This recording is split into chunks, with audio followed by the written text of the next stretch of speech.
nos mira bem um pouco de história, voorzitter. Nós mira que tem uma diferença muito grande.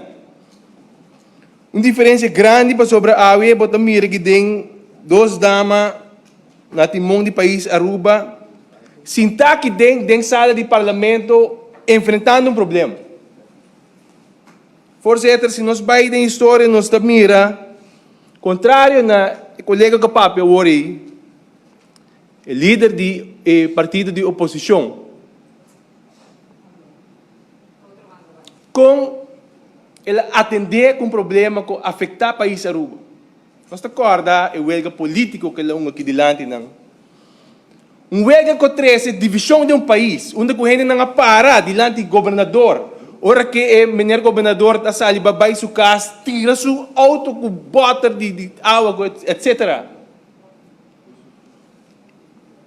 Depois de ser desaparição de 4 anos de esquibumbuque de caso luxuoso com boa forte, sem ter nenhum tipo de trabalho, pero boa forte de esquibumbuque 4 anos straight, abandonando o partido, abandonando o pueblo, abandonando o rende. E para a AUE como está querer, que tem momento assim aqui, momento crucial, ainda não que tem uma experiência e tempo de governação transilomba, você pensa que não bem e bisa atende nosso parlamento de Aruba, me quer que agora aqui dia para nós como parlamento, o momento para de parlamento, los governo. Vou imaginar que a gente não aqui bisa atende, open não do parlamento, dia maneira AUE, nós temos bem junto para como parlamento.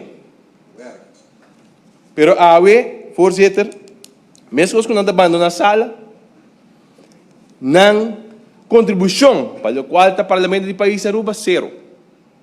Nós a entregar uma emenda aqui dentro como coalição, bom argumentar, pero mais que argumentação, mais que tecnicalidade de lei, uma emenda que segundo me está para a justiça, uma emenda que segundo me está justificar para sobre profissional de nosso país que merece de higher respeito, apesar de situação difícil, nós escolhe para dar um respeito, tem norma não começou a cambiar, e 2 anos cambiar para 5 anos, e também aumentar e encortar salários que não é algo normal, algo que passa dentro do de pandemia, algo normal que é normal de salários.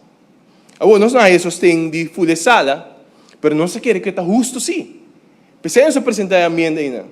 E se a base de esse, o Holanda pensa que a lei vai ser ingetrokken, esse é não pensamento, mas nós queremos que nossa ordem escolhi, para o povo de Aruba, para vir aqui dentro do parlamento, para fazer o correto, e sei nossa basicamente de LNT.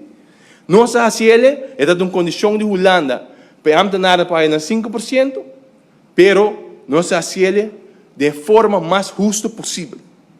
E, voorzitter, me quero que nós onderbouwen nos mês, hobby bom, arriba o Conselho de Raad van Advies, arriba o Conselho de Comércio e Corporate Governance, e me quero Holanda sua condição não, tá irrealístico e nunca dá uma motivação arriba aqui.